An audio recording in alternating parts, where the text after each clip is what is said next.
আসসালামু আলাইকুম viewers, welcome to my channel. আমি কাউসারা নূপুর সব সময় পারফেক্ট এবং অথেন্টিক রেসিপি দেখানোর চেষ্টা করি। আজকে আমি আপনাদেরকে নান্নার মোরগ পোলাও কিভাবে ঘরে তৈরি করবেন একেবারে রেস্টুরেন্ট স্টাইলের সেটাই দেখাবো। আর নান্নার মোরগ পোলাওয়ের কিন্তু একটা বিশেষত্ব রয়েছে, আর সেটা হচ্ছে তার গ্রেভি। এই গ্রেভিটা এত বেশি টেস্টি এবং এত বেশি স্পেশাল যে এটার জন্যই কিন্তু দূর দূরান্ত থেকে সবাই নান্নার মোরগ পোলাও খেতে যায়। আর আমি ডিম দিয়ে এটাকে পরিবেশন করেছি, আর ঠিক যেভাবে নান্নার রেস্টুরেন্টে প্লেটার সাজিয়ে দেওয়া হয় ঠিক সেভাবেই কিন্তু আমি প্লেটারটাকে সাজিয়ে দিয়েছি।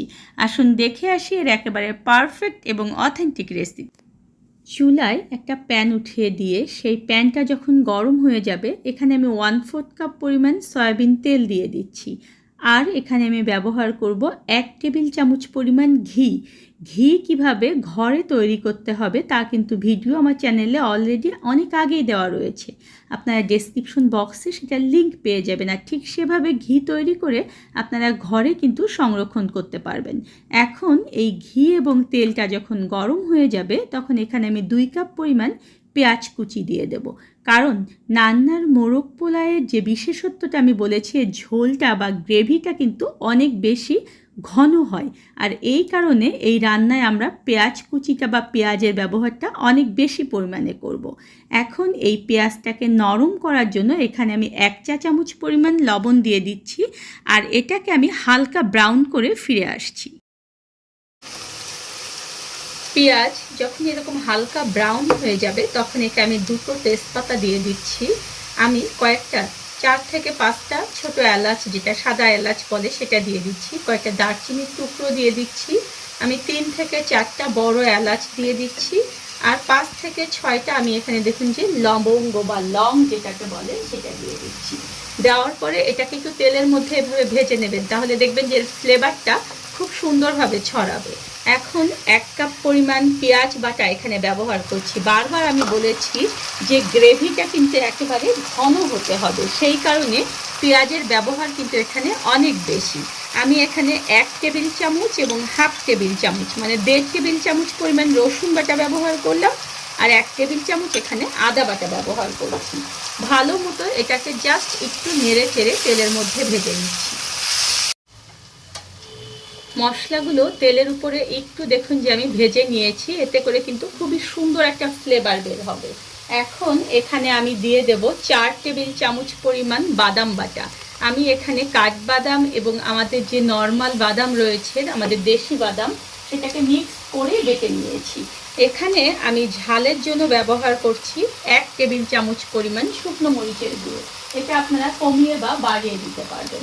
আর আমার চ্যানেলে দেখবেন যে শাহি গরম মশলা রয়েছে। এই শাহি গরম মশলা কিভাবে তৈরি করতে হবে ডেসক্রিপশন বক্সে আপনারা সেটার লিঙ্ক পেয়ে যাবেন। সেখান থেকে দেখুন যে আমি 1 টেবিল চামচ পরিমাণ শাহি গরম মশলা দিয়ে দিলাম।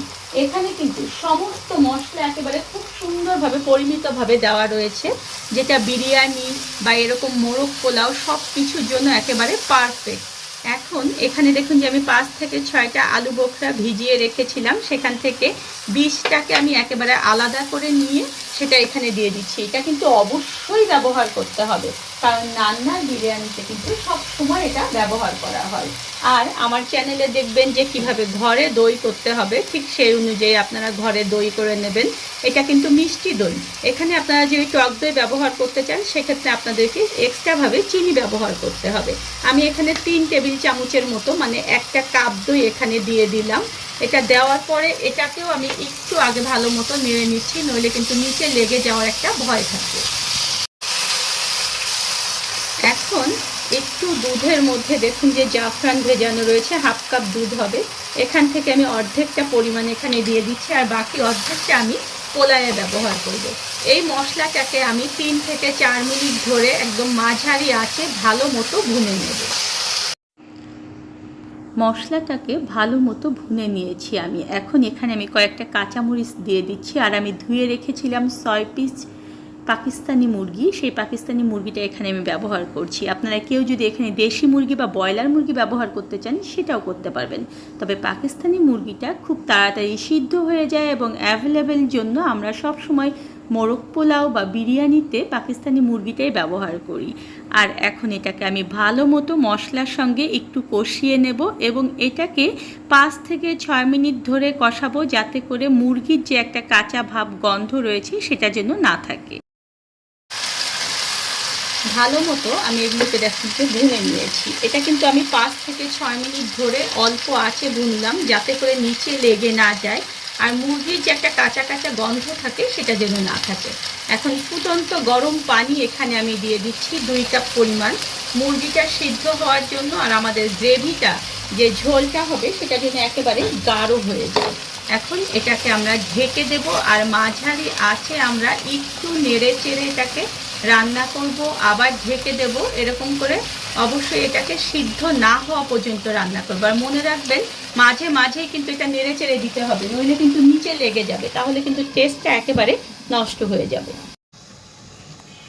মুরগিটা যখন আমার প্রায় সিদ্ধ হয়ে এসেছে তখন আমি সেই যে শাহি গরম মশলা দিয়েছিলাম সেখান থেকে কিন্তু আবার 1 চা চামচ পরিমাণ দিয়ে দিলাম। আর এখানে 1/4 কাপ পরিমাণ আমি পেঁয়াজ বেরেস্তা দিয়ে দিচ্ছি। এটা দিলে যেমন কালারটা সুন্দর আসবে, তেমনি টেস্টটা কিন্তু অসাধারণ হবে। এখন এটাকে আমি আবার ঢেকে দেব 5 থেকে 7 মিনিটের জন্য, যাতে করে মাংসটা একেবারে পুরোপুরি সিদ্ধ হয়ে যায় আর আমার গ্রেভিটা আরও একটু সুন্দর মাখা মাখা ভাব চলে আসে। চিকেনগুলো দেখুন যে আমার কিন্তু একদম হয়ে গিয়েছে, আর ঝোলটা দেখুন যে একদম গামাখা হয়ে গিয়েছে, আবার তেলটাও চারপাশ থেকে উপরে উঠে এসেছে। একদম খুব সুন্দর একটা ফ্লেভার কিন্তু বের হয়েছে, অসম্ভব সুন্দর ফ্লেভার। এখন এখান থেকে চিকেনগুলোকে আমরা আলাদা করে নেব। পুরো চিকেনটা তুলে নেওয়ার পরে যে গ্রেভিটা রয়েছে সেই গ্রেভির মধ্যে আমি এখন 1/2 কাপের মতো পেঁয়াজ বেরেস্তা দিয়ে দিচ্ছি। এই যে এগুলো আমি ব্যবহার করছি, এগুলো কিন্তু নান্নার মোরগ পোলাওয়ের একেবারে এক্সেপশনালিটি। আর এখানে আমি 1/2 কাপ পরিমাণ কাঁচা পেঁয়াজ কুচি দিচ্ছি। যারা নান্নার মোরগ পোলাও খেয়েছেন তারা কিন্তু জানেন যে পেঁয়াজটা একটু আস্ত ভাব থাকে, তবে খুব সফট থাকে। এখানে আমি 3 টেবিল চামচের মতো মাওয়া দিয়ে দিচ্ছি। আমার চ্যানেলে দেখবেন যে কিভাবে মাওয়া তৈরি করতে হবে, তার কিন্তু ভিডিও রয়েছে ডেসক্রিপশন বক্সে, সেটার লিঙ্কও আপনারা পেয়ে যাবেন। আর নইলে আপনারা বাজার থেকে কিনে এখানে মাওয়াটা ব্যবহার করবেন। এটা কিন্তু অথেন্টিক রেসিপিতে অবশ্যই ব্যবহৃত হয় মাওয়া। এখন এটাকে আমি অল্প আঁচে নেড়ে চেড়ে কষাতে থাকবো।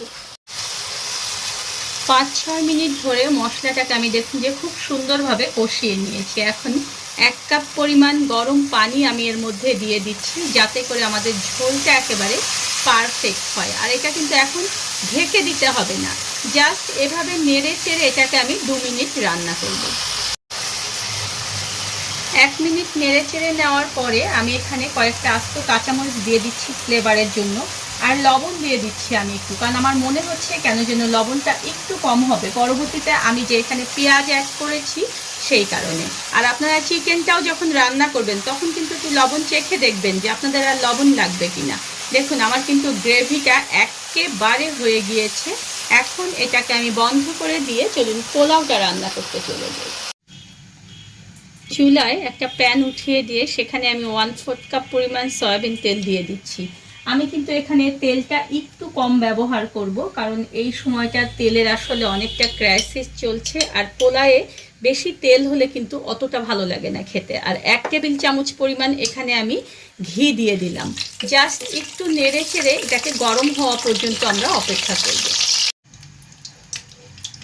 এখন এখানে আমি একটা তেজপাতা দিয়ে দিচ্ছি, 3 থেকে 4টা বড় এলাচ, আমি 5-6টা দেখুন যে লবঙ্গ দিয়ে দিচ্ছি, 5-6টা সাদা এলাচ দিয়ে দিচ্ছি, আর কয়েকটা দারচিনি ভাবে দিয়ে দিচ্ছি। আর এখানে আমি ব্যবহার করব 1/2 কাপ পরিমাণ পেঁয়াজ কুচি। এই পেঁয়াজ কুচিটা অবশ্যই আমরা ভেজে নেব, তবে কথা হচ্ছে পেঁয়াজ কুচিটা যেন ব্রাউন না হয়। চালটাকে ভাজার আগে অবশ্যই এখানে লবণ দিয়ে দেবেন, তাহলে দেখবেন যে কখনোই প্যানের গায়ে চালটা লেগে যাবে না। আমি এখানে 1 টেবিল চামচ এবং 1/2 টেবিল চামচ লবণ দিলাম, কারণ আমি আজকে মেজারমেন্ট কাপ দিয়ে 3 কাপ পরিমাণ চাল ব্যবহার করেছি। আর আমি এখানে চিনি গুঁড়া চাল ব্যবহার করেছি। আপনারা চিনি গুঁড়া চাল বা কালো জিরা চাল যে কোনো চাল ব্যবহার করতে পারবেন, তবে কখনোই বাসমতি চাল এখানে ব্যবহার করবেন না, কারণ অথেন্টিক টেস্ট পেতে হলে একেবারে নান্নার মোরগ পোলাওয়ের টেস্ট পেতে হলে অবশ্যই কিন্তু আপনাদেরকে এখানে চিনি গুঁড়ো চাল বা কালো জিরা চালটাই ব্যবহার করতে হবে। 2 থেকে 3 মিনিট এটাকে আমরা ভেজে নেব। তবে তার আগে কিছুটা মশলা ব্যবহার করছি। আমি এখানে 1 টেবিল চামচ পরিমাণ রসুন বাটা এবং 1 টেবিল চামচ পরিমাণ আদা বাটা ব্যবহার করছি। এতে করে খুব সুন্দর একটা সুঘ্রাণ আসবে। চালটা দেখুন যে আমার একদম খুব সুন্দরভাবে কিন্তু ভাজা হয়ে গেছে, একেবারে ঝরঝরে হয়ে গিয়েছে এটা। এখন এখানে আমি ব্যবহার করব গরম পানি। পানির পরিমাণটা হচ্ছে আপনি ঠিক যতটুকু চাল নেবেন তার ডাবল পরিমাণ পানি ব্যবহার করতে হবে। আমি যেহেতু আজকে এখানে ব্যবহার করেছি 3 কাপ পরিমাণ চাল, তাই এখানে আমি 6 কাপ পরিমাণ লিকুইড ব্যবহার করব। আমি এখানে 5 কাপ পরিমাণ দেখুন যে গরম পানি দিয়ে দিলাম, আর এখানে 1 কাপ পরিমাণ আমি দুধ দিয়ে দেব। এতে করে পোলাওটা খেতে অনেক বেশি মজাদার হবে। এখন এখানে আমার আরও কিছু জিনিস ব্যবহার করতে হবে, আর সেটা হচ্ছে এখানে আমি 1/4 কাপ পরিমাণ পেঁয়াজ বেরেস্তা ব্যবহার করব। এতে করে পোলাওয়ের টেস্টটা অনেক বেশি সুন্দর হবে। আর এটা কিন্তু ব্যবহার করা হয় সবসময় অথেন্টিক, মানে সেই নান্নার মোরগ পোলাওয়ের রেসিপিতে। আর এখানে আমি 2 টেবিল চামচ পরিমাণ মাওয়া ব্যবহার করব। দেখুন আমাদের নর্মাল যে পোলাও আমরা রান্না করি তার চেয়ে কিন্তু এখানকার ইনগ্রিডিয়েন্টসগুলো একটু ভিন্ন। এখানে আমি স্বাদের জন্য ব্যবহার করব 1 টেবিল চামচ পরিমাণ চিনি। এই চিনিটাতে কিন্তু মিষ্টি হবে না, জাস্ট একটু টেস্ট বেড়ে যাবে। এখন এটাকে আমি ঢেকে রেখে দেব একেবারে বলক না আসা পর্যন্ত। একেবারে যখন দেখবেন যে এরকম টকবকে বলক চলে এসেছে, তখন কিছুটা কিশমিশ আমি এর মধ্যে দিয়ে দিচ্ছি। আর এই অবস্থায় কিন্তু আপনারা একটা জাস্ট হালকা করে এভাবে নেড়ে চেড়ে দিয়ে চুলার জালটাকে একটু লো করে দেবেন। আর অবশ্যই মনে রাখবেন যে যখন এই যে পোলাওগুলো রান্না করবেন, আপনারা যদি তাওয়া ব্যবহার করতে না চান তাহলে সেক্ষেত্রে আপনারা মোটা তলাওয়ালা ননস্টিকের হাঁড়ি ব্যবহার করবেন। এখন এটাকে আমি আবার ঢেকে রাখছি 5 থেকে 6 মিনিট। 5-6 মিনিট পরে ফিরে এলাম। দেখুন আমার পোলাওটা কিন্তু একেবারে প্রায় সিদ্ধ হওয়ার পথে। আর এটা কিন্তু একেবারে দেখুন যে পানি শুকিয়ে একদম কত সুন্দরভাবে ঝরঝরে দেখা যাচ্ছে এটাকে। এটা আরও একটু যখন আমরা দমে রাখবো তখন কিন্তু আরও একটু এটা একেবারে ড্রাই হয়ে একেবারে ঝরঝরা হয়ে যাবে। আর তেলটা দেখুন যে একেবারে পারফেক্ট হয়েছে, বেশিও হয়নি আবার কমও হয়নি। এখন আমি যে জাফরান ভিজিয়ে রেখেছিলাম দুধে, সেটাকে আমি একটু ফাঁক ফাঁক করে করে এভাবে দিচ্ছি। কারণ নান্নার মোরগ পোলাওয়ের রাইসটা দেখবেন যে একটু হলদেটে ভাব থাকে, আর সেটা কিন্তু পুরো অংশে দিলে হবে না, এরকম মাঝে মাঝে দিতে হবে। আর এটাকে কিন্তু আর নাড়াচাড়া করা যাবে না, জাস্ট একেবারে লো হিটে এটাকে আবার দমে বসিয়ে রাখলাম আমি 10 মিনিট। 10 মিনিট দমে থাকার পরে দেখুন যে এতটা সুন্দর এটা হয়ে গিয়েছে আর এত ঝরঝরে, দেখেছেন? এই অবস্থায় চুলার জালটাকে আমরা একেবারে বন্ধ করে দিয়ে এটা আমরা পরিবেশন করতে চলে যাব। একটা বাটিতে গরম গরম পোলাও নিয়ে একটু চেপে এটাকে আমরা নেব, যাতে করে যে প্লেটে আমরা এটা পরিবেশন করব সেখানে ঠিক এটা সুন্দরভাবে দেখা যায়। আর নান্নার মোরগ পোলাওটা ঠিক যেভাবে পরিবেশন করতে হয় বা পরিবেশন করা হয় সেভাবেই কিন্তু আমি পরিবেশন করছি। হলুদ হলুদ দেখুন যে ভাব রয়েছে, যেটা রয়েছে একেবারে অথেন্টিক রেসিপিতে। একটা চিকেন এখানে আমি দিয়ে দিচ্ছি, আর এখানে যে গ্রেভির স্পেশাল, সেই স্পেশাল গ্রেভিটা এখানে আমি দিয়ে দিচ্ছি। আর ঠিক যেভাবে পরিবেশন করা হয় সেভাবেই আমি এখানে লেবু, পেঁয়াজ, মরিচ সব কিছু দিয়েছি। আলাদা পাত্রে আমি গ্রেভি দিয়েছি আর 2টো ডিম সিদ্ধ দিয়েছি। দেখেছেন? ধন্যবাদ সবাইকে আমার সঙ্গে থাকার জন্য। আর আমার পরবর্তীতে আরও নতুন কোনো রেসিপি পেতে হলে প্লিজ আমার চ্যানেলটা সাবস্ক্রাইব করুন।